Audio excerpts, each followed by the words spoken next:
નમસ્કાર, હું મિથુન. આપ જોઈ રહ્યા છો સ્પીડ ન્યૂઝ. સૌપ્રથમ વાત કરીએ તો સેનાએ પત્રકાર પરિષદ યોજીને જણાવ્યું કે 70 દિવસમાં 44 આતંકીઓને ઠેર કરવામાં આવ્યા છે. 21 દિવસમાં 18 આતંકીઓને ઠાર મરાયા છે. આ 18 આતંકીઓમાંથી 8 આતંકીઓ પાકિસ્તાનના હતા. આ ઉપરાંત તેમણે જણાવ્યું કે પુલવામાનો માસ્ટર માઇન્ડ જૈશ કમાન્ડર આતંકી મુસદ્દિર ઠાર મરાયો છે. આ ઉપરાંત જૈશનો પાકિસ્તાની આતંકી ખાલિદ પણ ઠાર કરાયો છે. આતંકીઓ પાસેથી AK-47 સહિતના હથિયાર જપ્ત કરાયા છે. સેનાએ જણાવ્યું, આતંકવાદ વિરુદ્ધ કાર્યવાહી ચાલુ રહેશે. રાષ્ટ્રપતિ ભવનમાં યોજાયેલ પદ્મભૂષણ સન્માન સમારોહમાં પ્રધાનમંત્રી મોદી ઉપસ્થિત રહ્યા. સમારોહમાં 14 વિભૂતિઓનું રાષ્ટ્રપતિ કોવિંદના હસ્તે સન્માન કરવામાં આવ્યું. રાષ્ટ્રપતિ ભવનમાં પદ્મ પુરસ્કાર વિજેતાઓના સન્માન સમારોહ યોજવામાં આવ્યો. સમારોહમાં ફિલ્મ નિર્માતા પ્રભુદેવાને પદ્મભૂષણ એવોર્ડથી સન્માનિત કરવામાં આવ્યા. રાષ્ટ્રપતિ રામનાથ કોવિંદના હસ્તે 14 વિભૂતિઓને પદ્મભૂષણથી સન્માનિત કરવામાં આવ્યા. સમારોહમાં અભિનેતા મોહનલાલને પણ પદ્મભૂષણથી સન્માનિત કરવામાં આવ્યા. રાષ્ટ્રપતિ ભવનમાં ટેનિસ ખેલાડીઓને પદ્મભૂષણ એવોર્ડ આપવામાં આવ્યો. રાષ્ટ્રપતિ કોવિંદના હસ્તે ટેનિસ ખેલાડી શરદ કમલ અને હારિકા દ્રોનાવલીને પદ્મભૂષણથી સન્માનિત કરાયા. ઇન્ડિયન સિંગર અને કમ્પોઝર શંકર મહાદેવનને પદ્મભૂષણથી સન્માનિત કરવામાં આવ્યા. રાષ્ટ્રપતિ રામનાથ કોવિંદના હસ્તે શંકર મહાદેવનને એવોર્ડ આપવામાં આવ્યો. રાષ્ટ્રપતિ રામનાથ કોવિંદે વરિષ્ઠ પત્રકાર કુલદીપ નાયરને મરણોપરાંત પદ્મભૂષણ આપીને સન્માનિત કરવામાં આવ્યા. કુલદીપ નાયરના પત્ની ભારતી નાયરે પુરસ્કાર ગ્રહણ કર્યો. તેલુગુ એક્ટર અને કોમેડિયન અલી વાયએસઆર કોંગ્રેસ પાર્ટીમાં જોડાયા. હૈદરાબાદમાં વાયએસઆર કોંગ્રેસ અધ્યક્ષ જગમોહન રેડ્ડીની ઉપસ્થિતિમાં પાર્ટીમાં જોડાયા. એક્ટર અલી ગુંટુર બેઠક પરથી ચૂંટણી લડે તેવી શક્યતા વર્તાઈ રહી છે. સુપ્રીમ કોર્ટે 3 તલાકના અધ્યાદેશને પડકારતી અરજી ફગાવી. વકીલ રેપાક કાંસલે 3 તલાકને પડકારતી અરજી કરી હતી. સુપ્રીમ કોર્ટમાં આજે ગરીબ સવર્ણોને 10% અનામત આરક્ષણને લઈને સુપ્રીમ કોર્ટમાં સુનાવણી ટળી છે. ત્યારે હવે આ મામલે 28 મેના રોજ વધુ સુનાવણી હાથ ધરાશે. લોકસભાની ચૂંટણી જાહેર થતાં જ આચારસંહિતા લાગુ થઈ જાય છે. એવામાં રક્ષામંત્રી નિર્મલા સીતારામને નવી દિલ્હી જવા માટે ખાસ વિમાનની જગ્યાએ કોમર્શિયલ ફ્લાઇટની પસંદગી કરી હતી. જમ્મુ કાશ્મીરના ત્રાલમાં સેના અને આતંકી વચ્ચે અથડામણ થઈ. સેનાએ જૈશના 3 આતંકીને ઠાર માર્યા. સુરક્ષા બળોએ 3 આતંકીઓની લાશ કબજે કરી તેમજ આતંકીઓ પાસેથી હથિયારો પણ જપ્ત કર્યા. હાલમાં સેનાનું સર્ચ ઓપરેશન ચાલુ છે.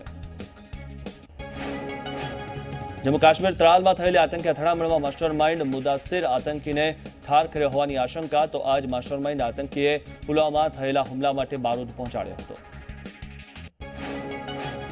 રાજસ્થાનના શ્રી ગંગાનગરમાં રાત્રિ દરમિયાન શંકાસ્પદ વસ્તુ ઘરની સીલિંગ તોડીને અંદર પડતા દોડાદોડ મચી ગઈ. બોમ્બ હોવાનું અનુમાન લાગતા ઘરને ખાલી કરવામાં આવ્યું. પોલીસ તેમજ સેનાના જવાન પહોંચી ગયા હતા. સેનાના જણાવ્યા અનુસાર પંજાબના કલ્લરખેડા ગામમાં પણ આવી જ એક વસ્તુ મકાનની સીલિંગ તોડીને અંદર આવી હતી. મળેલી માહિતી અનુસાર આ વસ્તુ એન્ટી એરક્રાફ્ટ ગનના ગોળાની ખોલ પણ હોઈ શકે. જો કે આ ચીજ શું છે એ તો તપાસ બાદ જ ખબર પડશે. ભારત અને બાંગ્લાદેશ વચ્ચેના સંબંધોને વધુ મજબૂત કરવા માટે મહત્વની પરિયોજનાઓનું ઉદ્ઘાટન કરવામાં આવ્યું. પ્રધાનમંત્રી નરેન્દ્ર મોદી અને બાંગ્લાદેશના પ્રધાનમંત્રી શેખ હસીનાએ સાથે મળી વિડીયો કોન્ફરન્સથી પરિયોજનાઓનું ઉદ્ઘાટન કર્યું. હિરાલ્ડ હાઉસ ખાલી કરાવવા અંગેના દિલ્હી હાઈકોર્ટના ચુકાદાને પડકારવામાં આવ્યો. દિલ્હી હાઈકોર્ટના આદેશની વિરોધમાં એજેએલે સુપ્રીમ કોર્ટમાં અરજી દાખલ કરી. પૂર્વ ધારાસભ્ય જયંતિ ભાનુશાળીની હત્યા કેસનો આરોપી સિદ્ધાર્થ પટેલને ભચાઉની કોર્ટમાં હાજર કરાયો હતો અને રિમાન્ડની માંગ કરાઈ. મહત્વનું છે કે કોર્ટે પોલીસને 3 દિવસના રિમાન્ડ મંજૂર કર્યા. રાજકોટ પોલીસે ધાડપાડુ ગેંગના 4 મહિલા સહિત 7 શખ્સોની ધરપકડ કરી. પોલીસે ટોળકી પાસેથી હથિયારો બેભાન કરવા માટે ઉપયોગમાં લેવાતી ઝેરી દવા અને કાર કબજે કરી. ધાડપાડુ ગેંગનો મુખ્ય સૂત્રધાર ભાવનગરમાં રહેતો કમલેશ ઉર્ફે મુન્નો ચાવડા હોવાનું તપાસમાં સામે આવ્યું. આરોપી કમલેશ ઉર્ફે મુન્નો રેકી કરીને મોટી રકમ અને દાગીના ધરાવતા લોકોને ટાર્ગેટ બનાવવાનું કાવતરું રચતા હતા. સુરતમાં 20 કરોડની સ્મગલિંગ કરાતી વસ્તુઓ કરાઈ જપ્ત. DRIએ 618 કાર્ટૂન જપ્ત કરી હાથ ધરી તપાસ. મુંબઈની કંપની વસ્તુઓ સ્મગલિંગ કરાતી હતી તેવું સામે આવ્યું છે. DRIએ ઘડિયાળ, બૂટ, કોસ્મેટિક, આંતરવસ્ત્રો વગેરે જપ્ત કર્યા છે. ત્યારે સમગ્ર મામલે અત્યાર સુધી કોઈની ધરપકડ કરાઈ નથી. સુરતના વરાછા વિસ્તારમાં ચાલી રહેલા સ્પા પર પોલીસે દરોડા પડ્યા. પોલીસે 7 જેટલી યુવતી અને 3 ગ્રાહકોને ઝડપી પાડ્યા. 7 યુવક પૈકી 3 યુવતી બાંગ્લાદેશી છે. વરાછા પોલીસે અટકાયત કરી તપાસ હાથ ધરી છે. અરવલ્લીના મોડાસામાં એક જ રાતમાં 5 મકાનોમાં ચોરી થઈ. કોરલ સિટી, મુકુલધામ, દેવલ સિટીમાં ચોરી થઈ છે. ચોર રોકડ અને દાગીનાની ચોરી કરી ફરાર થઈ ગયા. સ્થાનિકો દ્વારા પોલીસને જાણ કરાતા પોલીસે તપાસ હાથ ધરી. બનાસકાંઠામાંથી એલસીબીએ ગેરકાયદેસર દેશી બનાવટની બંદૂક ઝડપી પાડી. પોલીસે અમીરગઢના ચૌહાણગઢ ગામમાંથી એક શખ્સની ધરપકડ કરી. આર્મ્સ એક્ટ હેઠળ ગુનો નોંધી તપાસ હાથ ધરી. અમદાવાદમાં વસ્ત્રાપુર પોલીસ સ્ટેશનમાં 29 લાખની ચીટિંગની ફરિયાદ નોંધાઈ. સોની વેપારીએ અને વેપારીઓ સામે ફરિયાદ નોંધાવી. વર્ષો સુધી દાગીના પોતાની પાસે રાખી પાછા નહીં આપતા ફરિયાદ કરવામાં આવી. સોની વેપારીએ 25 લાખના દાગીના અને 4 લાખની મજૂરી નહીં આપી ચીટિંગ કર્યાની ફરિયાદ નોંધાઈ છે. વસ્ત્રાપુર પોલીસે ગુનો નોંધી તપાસ હાથ ધરી છે. ચોરીના ગુનામાં ક્રાઇમ બ્રાન્ચે પકડેલો આરોપી સોલા સિવિલ હોસ્પિટલમાંથી ફરાર થઈ ગયો. હાથકડી પહેરાવી હોવા છતાં પણ આરોપી હોસ્પિટલમાંથી ફરાર થયો. હાલમાં સોલા પોલીસ આરોપીની શોધખોળ હાથ ધરી રહી છે. અમદાવાદમાં આવેલા જુહાપુરામાં આલ્ફા ડુપ્લેક્સમાં એક પરિણીતાએ આપઘાત કર્યો. મહિલાના આપઘાત બાદ પતિ, સાસુ અને નણંદ સામે ગુનો નોંધવામાં આવ્યો છે. ઘટનાને પગલે વિજલપુર પોલીસે પતિની ધરપકડ કરી છે. આવતીકાલે સીડબ્લ્યુસીની બેઠક અને કોંગ્રેસની જનસંકલ્પ રેલી યોજાવાની છે. ત્યારે તેને લઈને ગુજરાત પ્રદેશ કોંગ્રેસે પત્રકાર પરિષદ યોજી. કોંગ્રેસના કાર્યકરોમાં ખૂબ ઉત્સાહ છે અને જનસંકલ્પ રેલીની તમામ તૈયારીઓ પૂર્ણ થઈ ગઈ હોય તેવું અમિત ચાવડાએ જણાવ્યું. તો દેશના ઇતિહાસમાં આ રેલી યાદગાર રહેશે તેવો વિશ્વાસ પણ વ્યક્ત કરાયો. 12 માર્ચના રોજ અડાલજમાં કોંગ્રેસની જનસંકલ્પ રેલી યોજાવાની છે. ત્યારે ગાંધીનગર રેન્જ આઈજી સહિતના પોલીસ અધિકારીઓએ સુરક્ષા બંદોબસ્તનું રિહર્સલ કર્યું. રાહુલ, પ્રિયંકા અને સોનિયા ગાંધી તથા મનમોહનસિંહને ઝેડ સિક્યુરિટી હોવાને લઈ પોલીસ સુરક્ષાની જવાબદારી વધી ગઈ છે. તેમના આગમનથી સુરક્ષાની જવાબદારી પોલીસ પર વધી જાય છે. સભાને લઈને તમામ પોલીસ કર્મીઓને કામગીરીની વહેંચણી કરી દેવામાં આવી છે. સુરક્ષા માટે 6 એસપી, 16 ડીવાયએસપી સહિત 1600 જેટલા પોલીસ જવાનો તૈનાત રહેશે. અમદાવાદના વિપક્ષના નેતા પરેશ ધાનાણીએ કોંગ્રેસના ધારાસભ્ય પક્ષ છોડીને જતા ખાસ નિવેદન આપ્યું. તેમણે જણાવ્યું, કોંગ્રેસ પક્ષ એક પણ છે અને નેક પણ છે. અમે સૌ સાથે મળીને આવતીકાલે બીજી આઝાદીનો પાયો નાખવા જઈ રહ્યા છીએ. ચિરાગ કાલરિયા કોંગ્રેસમાંથી ભાજપમાં જોડાવાના હોવાની અટકળોની સ્પષ્ટતા કરતા ચિરાગ કાલરિયાએ જણાવ્યું કે તેઓ કોંગ્રેસ છોડીને ક્યાંય નથી જવાના. વિક્રમ માડમે જણાવ્યું હતું કે હવે કોઈ કોંગ્રેસમાંથી ભાજપમાં જવાનું નથી. ભાજપમાં ખરીદ વેચાણ ચાલે છે, તે સૌ કોઈ જાણે છે. કોંગ્રેસમાંથી વધુ એક ધારાસભ્યએ રાજીનામું આપ્યું. જામનગર ગ્રામ્યના કોંગ્રેસના ધારાસભ્ય વલ્લભ ધારવીયાએ વિધાનસભાના અધ્યક્ષ રાજેન્દ્ર ત્રિવેદીને રાજીનામું સોંપ્યું છે. કોંગ્રેસમાંથી રાજીનામું આપ્યા બાદ વલ્લભ ધારવીયા વિધિવત રીતે ભાજપનો ખેસ ધારણ કર્યો. પ્રદેશ પ્રમુખ જીતુ વાઘાણી, ગૃહપ્રધાન પ્રદીપસિંહ જાડેજાની હાજરીમાં કમલમ ખાતે ભાજપમાં જોડાયા. ગુજરાતની 26 લોકસભા બેઠકોના ઉમેદવારોની પસંદગી માટે એક બેઠક દીઠ ભાજપે 3 નિરીક્ષકોની પેનલની જાહેરાત કરી છે. કુલ 78 નિરીક્ષકો 14, 15 અને 16 માર્ચે જે તે લોકસભા વિસ્તારમાં જે ઉમેદવારો અંગે કાર્યકરોના અભિપ્રાય અને સૂચનો લેશે.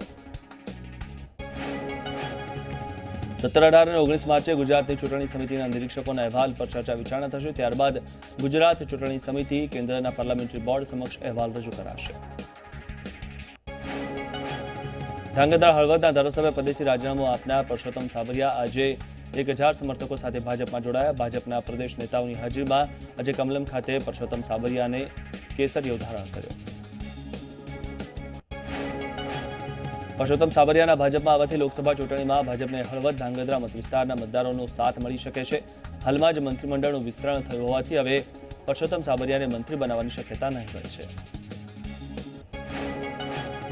ધર્મેન્દ્રસિંહ જાડેજાએ પોતાનો પદભાર સંભાળ્યો છે. પૂજાવિધિ કરીને તેમણે ચાર્જ સંભાળ્યો. ધર્મેન્દ્રસિંહ જાડેજાને અન્ન અને નાગરિક પુરવઠા વિભાગ સોંપાયો છે. તેની સાથે સાથે ગ્રાહક અને કુટીર ઉદ્યોગ પણ સોંપવામાં આવ્યો છે. ગાંધીનગરમાં ધર્મેન્દ્રસિંહ જાડેજાએ અન્ન અને નાગરિક પુરવઠા વિભાગનો આજે ચાર્જ સંભાળ્યો. ચાર્જ સંભાળતાની સાથે તેમણે કહ્યું કે મને સોંપવામાં આવેલી જવાબદારીને હું નિષ્ઠાપૂર્વક નિભાવીશ. સાથે તેમણે કહ્યું હતું કે સામે કોઈ પણ ઉમેદવાર હોય જામનગર લોકસભાની બેઠક પર ભાજપ જ જીત મેળવશે. એટલું જ નહીં, તેમણે એવો વિશ્વાસ પણ વ્યક્ત કર્યો હતો કે ભાજપ માત્ર જીતશે જ નહીં પણ ગત ચૂંટણી કરતાં વધારે લીડ મેળવીને જીત મેળવશે. કેબિનેટ મંત્રી જવાહર ચાવડાએ પોતાનો ચાર્જ સંભાળ્યો. જવાહર ચાવડા સમર્થકોએ શુભકામનાઓ આપી. તેમને વિધિવત રીતે પૂજા અર્ચના કરીને તેમણે તેમનો પદભાર સંભાળ્યો હતો. કોંગ્રેસમાંથી ભાજપમાં જોડાનારા નેતાઓને મંત્રીપદ સોંપવાની વાતથી નારાજ મધુ શ્રીવાસ્તવને મનાવવાનો પણ પ્રયાસ રાજ્ય સરકારે કર્યો છે. મધુ શ્રીવાસ્તવને ગુજરાત એગ્રો ઇન્ડસ્ટ્રીના અધ્યક્ષ બનાવવામાં આવ્યા છે.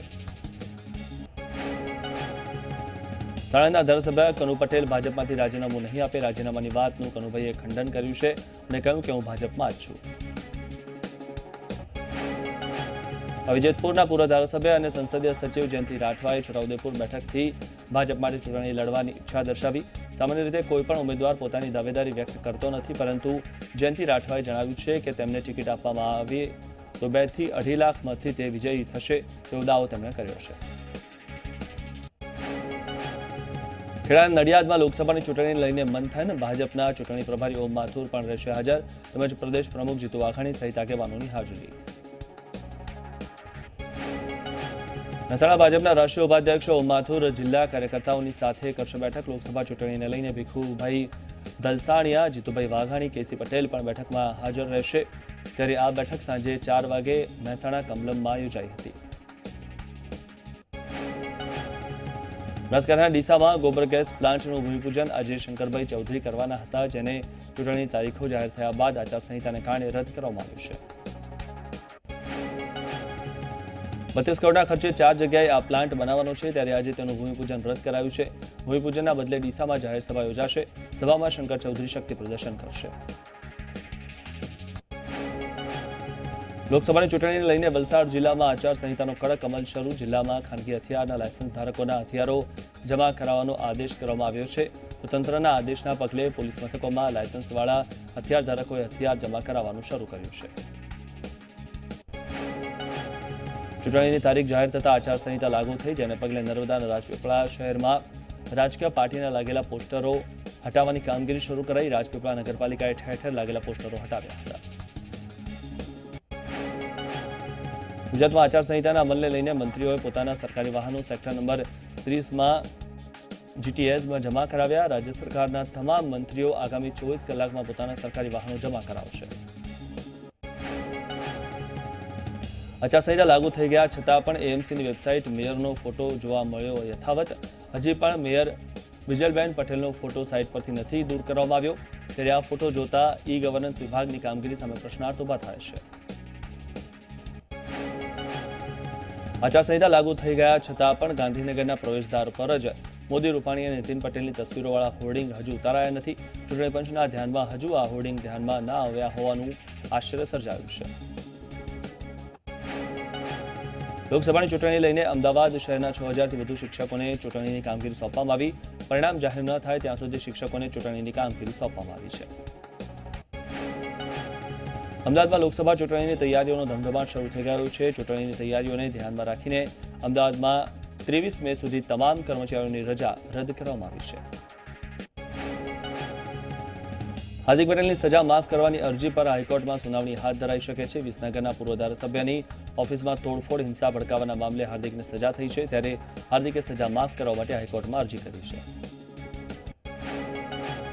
હાર્દિકના વકીલે સુનાવણી માટે પ્રાયોરિટી માંગી છે, ત્યારે હાઈકોર્ટમાં હાર્દિકની સજા માફીની અરજી પર સુનાવણી થાય તેવી શક્યતા છે. મહત્વનું છે કે હાર્દિકે કોંગ્રેસમાં જોડાવાની જાહેરાત કરી છે.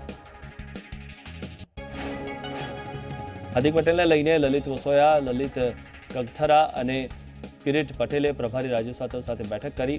બેઠકમાં જામનગર બેઠક પરથી ચૂંટણી લડવા અંગેની હાર્દિક પટેલની જાહેરાતને લઈ ચર્ચા કરવામાં આવી હતી. ગાંધીનગરની સત્યાગ્રહ છાવણી પાસે કોન્ટ્રાક્ટ કર્મચારીઓએ પોતાની પડતર માંગને લઈને ધરણા પર ઉતર્યા છે. ધરણાને લઈને પોલીસે આગેવાનોની અટકાયત કરી. સર્વશિક્ષા અભિયાનના કર્મચારીઓ પોતાની માંગને લઈને ગાંધીનગરમાં ધરણા કરતા હતા. આગળ જાણીશું વધુ સમાચારો. હાલમાં સમય થયો છે બ્રેકનો.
બ્રેક બાદ આપનું સ્વાગત છે। એક મહત્વના સમાચારની વાત કરીએ તો ઇથોપિયામાં પ્લેન ક્રેશમાં 6 ગુજરાતીઓના મોત થયા છે।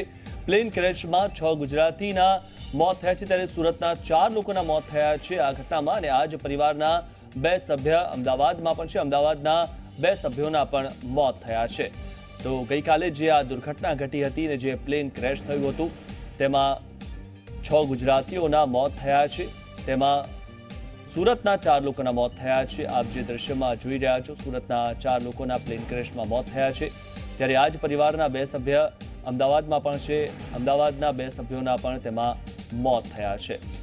તો જે દુર્ઘટના ઘટી હતી અને પ્લેન ક્રેશ થયું હતું તેમાં 6 ગુજરાતીઓના મોત થયા છે, જેમાં 4 જે સુરતના છે અને 2 અમદાવાદના છે। તો ઇથોપિયામાં પ્લેન ક્રેશ થયું હતું ગઈકાલે, આ દુર્ઘટના ઘટી હતી અને તેમાં તમામ જે સવાર હતા તે તમામના મોત થયા।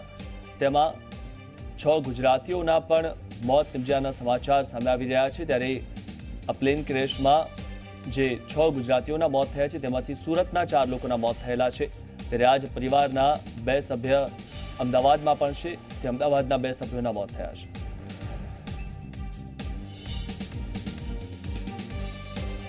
આ વિશે વધુ માહિતી મેળવી અમારા સંવાદદાતા તેજસ મોદી પાસેથી। તેજસ, જે રીતે આ 6 ગુજરાતીઓના પ્લેન ક્રેશમાં મોત થયા છે તેમાંથી જે 4 સુરતના પરિવારજનો છે અને તેમના ત્યાં આપ હાલમાં છો, તેમના પરિવારજનો આપની સાથે છે, શું વધુ માહિતી?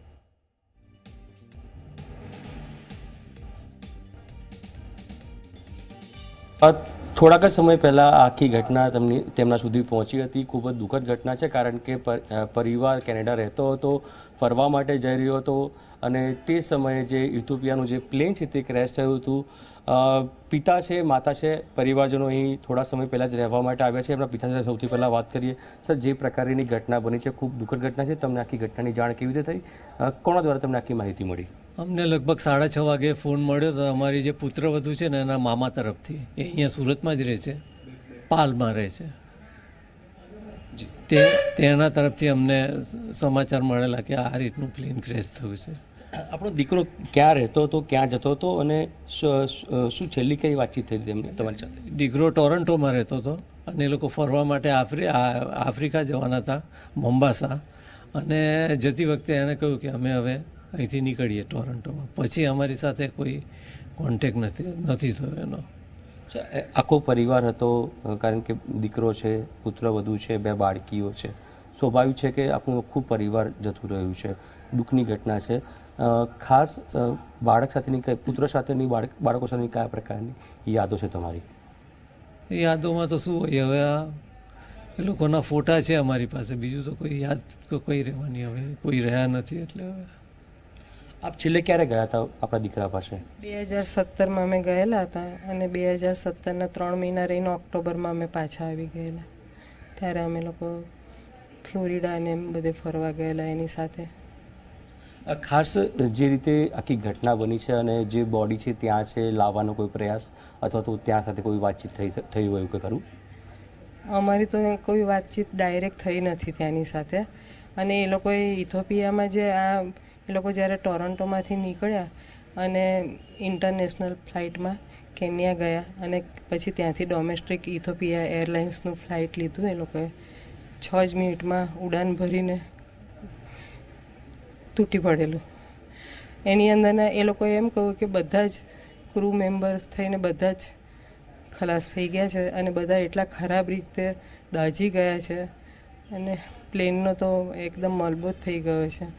હવે એ જોતાં એમ કહે છે કે કોઈ સંજોગોમાં આ કોઈ ઓળખાણ થાય એવું છે નહીં, છતાં બી અમારી કોશિશ છે જ કે ઓળખ થશે તો એ જ્યાંનું હશે ત્યાં અમે તરત જ મોકલી આપીશું। હવે આ મારો દીકરો તો કેનેડિયન પાસપોર્ટ છે, એટલે કેનેડા મોકલવાની અમારી બી એવી ઈચ્છા છે। એનું પોતાનું ત્યાં ઘર-બાર છે અને 4 જણા ઘરને તાળું મારીને નીકળેલા હતા, એટલે અમને બી એમ જ થાય કે એ ત્યાં જાય અને અમે બી ત્યાં પહોંચીએ। સ્વાભાવિક છે કે દીકરા સાથે સૌથી વધારે અટેચમેન્ટ અથવા સૌથી વધારે લાગણી માતાને હોય છે, અને એમની બંને દીકરીઓ પણ આપણી સાથે જ્યારે પણ આપ ગયા હશો, ખૂબ સારી રીતે રહ્યા હશે, કેટલી યાદો આપણી મનમાં અત્યારે ચાલી રહી છે? એના જ્યારે અમારી 2 દીકરીઓ અમે જે દિવસે ઓક્ટોબર મહિનામાં નીકળવાના હતા ને ત્યાંથી, તો એ લોકો સવારની સ્કૂલમાં બાય કરીને નીકળી પડેલી સ્કૂલે જવા માટે, અને અમે લોકોને 12 વાગ્યાનું બપોરે નીકળવાનું હતું. તો મારો દીકરાએ તે દિવસે રજા લીધેલી અને મારી પુત્રવધુ પણ રજા લીધેલી, એટલે અમને લોકોને એ લોકો એરપોર્ટ ઉપર મૂકવા આવેલા હતા. ત્યારે ત્યાંથી થોડીક ઠંડી હતી, તો મારા દીકરાએ સાથે એક બીજું વધારાનું આમના માટે લીધેલું જ હતું, અને અમને ઓલરેડી બધું જ પહેરેલું હતું ને તો પણ બી ના એમ કે તમને ઠંડી લાગે છે, મને ખબર છે એમ કે તમે આ પહેરી લો મારું. તો કે ના, મેં કહું નહીં, હમણાં અબુધાબી આવશે ત્યારે બધું કાઢી નાખવું પડશે. મેં કહું રહેવા દે, હમણાં થોડી વાર ઠંડી છે, પછી ગરમી લાગશે. તો પણ બી એને પરાણે પહેરાવ્યું હતું. અને દીકરીઓની યાદગીરીમાં તો કેવું છે કે જે દિવસે અમે નીકળવાના હતા એ છોકરીઓ બાય કરીને સવારે સ્કૂલે તો જતી રહી, પણ મોટી છોકરી જે આશકા છે તે સ્કૂલમાં જઈને ખૂબ જ રડી. એટલે એની ટીચર ત્યાંની દોડીણ જ હતી. તેને પૂછ્યું કે કેમ રડે છે તું, એમ કે આજે કંઈ તને કોઈએ ઘરમાં કશું કીધું? એટલે એને કીધું કે મને ઘરમાં તો, એટલે એને કશું બોલી જ નહીં, એ રડ્યા જ કર્યું. એટલે ટીચરે નોટ્સ લખી આપી કે એમ કે આ દીકરી આજે કેમ રડી છે એમ કે, અને આનો જવાબ અમને જોઈએ. તમે ઘરમાં કશું કોઈએ કીધેલું? તો કે ના, કોઈએ કંઈ કીધું નહોતું અમે લોકોએ, પણ આજે એના એમ કે બા ને દાદા ઇન્ડિયા જવા જતા રહ્યા છે, 3 મહિના એની જોડે હતા, એટલે આ છોકરીઓ એમ કે આજે રડી છે એમ કે. જે આપનો દીકરો છે એ ટોરેન્ટમાં રહે છે, કેન્યા ગયા હતા, શા માટે ગયા હતા? ફરવા માટે ગયા હતા કે કોઈ બિઝનેસ ટૂર પર ગયા હતા? અમારી જે વેવાણ છે હંસિનીબેન વૈદ્ય અને પન્નગેશભાઈ વૈદ્ય, તે બહુ વર્ષો પહેલાં આફ્રિકા હતા, એમની જોબ હતી ત્યાં. ત્યારે મારી આ પુત્રવધુ કોશાનો ત્યાં આગળ જન્મ થયેલો 81માં, અને પછી ત્યાં એમને એક બહુ જ ક્લોઝ ઘર જેવા સંબંધવાળા એક આપણા ઇન્ડિયન પ્રકાશભાઈ કરીને ફ્રેન્ડ થઈ ગયેલા તે વખતે. હવે એ પ્રકાશભાઈને ત્યાં સોનાનો કંઈ ધંધો છે, હવે એ કહે છે કે મારે ધંધો વાઇન્ડ અપ કરવો છે, હવે મને ઇન્ડિયા જતું રહેવું છે 3 મહિના પછી. તો એ આ લોકોને કહે છે કે તમે આવો એ પહેલાં આપણે મળીએ એમ કે, પછી એમ કે ઇન્ડિયા જઈશું ત્યારની વાત પાછા મળીશું, તમે બી કેનેડાથી ઇન્ડિયા આવો ત્યારે આપણે મળીશું, પણ અત્યારે એકવાર પાછા આવો. એટલે મારા વેવાણને એવું થયું કે ચાલો ને જૂની યાદ થોડી તાજી કરી આવી, એમ કરીને એ લોકો નીકળવાના હતા. એટલામાં કોશાનો જન્મ મોમ્બાસા થયેલો, એટલે અમારી પુત્રવધુનો, એટલે કે મમ્મી હું આવું એમ કે, મારું જન્મસ્થળ તો જોવું એમ કે. એટલે પ્રેરિતને કહ્યું એને કે ચાલ આપણે એમ કે મારા દીકરાને વાત કરી કે આપણે એમ કે મમ્મી પપ્પા જોડે મોમ્બાસા જન્મસ્થળ જોવા જઈએ. અને પછી દીકરીઓને પણ લીધી સાથે, એટલે 4 જણા અને મારા વેવાણ એમ કરીને 6 જણા આફ્રિકા જવા નીકળેલા હતા. અને મોમ્બાસા તો જવાના જ હતા, પણ આ લોકો પહોંચી નહીં શક્યા ત્યાં સુધી. સ્પષ્ટપણે પરિવારજનમાં જરૂરથી શોકની કાલીમાં છે. અને જે આભાર તેજસ માહિતી આપવા બદલ. તો સુરતના આ 4 જે પરિવારના લોકો છે તેમનું પણ દુર્ઘટનામાં મોત થયું હતું. બીજા એક મહત્વના સમાચારની વાત કરીએ તો ઇથોપિયામાં વિમાન ક્રેશ દુર્ઘટનામાં 4 ભારતીય નાગરિકોના મોત થયા છે, જેમાં પર્યાવરણ મંત્રાલયના સલાહકાર શિખા ગર્ગ સહિત અન્ય 3 ભારતીય નાગરિકોનો પણ સમાવેશ થાય છે. મૂળ વડોદરાના, વર્ષોથી કેનેડામાં રહેતા પનાગ વૈદ્ય અને તેમના પત્ની હંસિકા વૈદ્યનું મોત થયું છે. આ વિશે વધુ માહિતી મેળવી અમારા સંવાદદાતા તુષાર પટેલ પાસેથી. તુષાર, જણાવું શું વધુ માહિતી છે આ વિશે?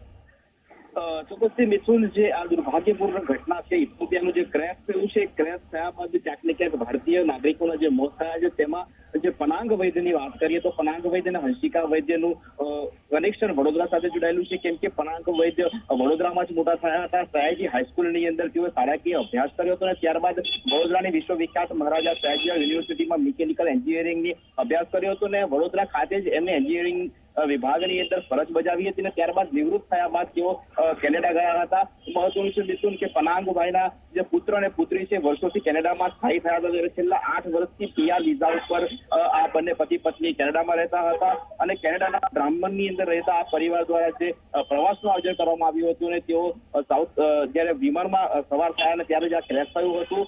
મિથુન, જે રીતે આ વિમાનની જે આકસ્મિક ક્રેશ થવાની ઘટના બની છે એમાં એક મહત્વની વાત એ પણ બહાર આવી છે કે ગત વર્ષે પણ આ જે વિમાન ક્રેશ થયું છે એ ઇથોપિયાના બોઈંગ 737 વિમાન આ જ પ્રકારે ગઈ વખતે પણ ક્રેશ થયું હતું અને એમાં જે સવાર મુસાફરો હતા એ તમામ મુસાફરોના મોત થયા હતા. એ જ પ્રમાણે આ જ બોઈંગ 737 એ જ કંપનીનું વિમાન ફરીથી ક્રેશ થયું છે અને એમાં કમભાગી ભારતના 4 જેટલા નાગરિકોના મોત થયા છે, જેમાંના 2 એટલે હંસિકા વૈદ અને જે પનાંગ વૈદ છે એ વડોદરાના હતા અને વર્ષોથી કેનેડામાં હતા તેઓનું પણ અકસ્માતમાં મોત થયું છે.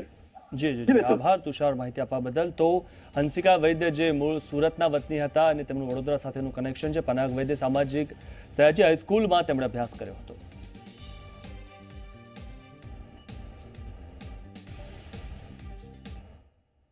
વધુ સમાચારો માટે જોતા રહો Zee 24 કલાક. નમસ્કાર.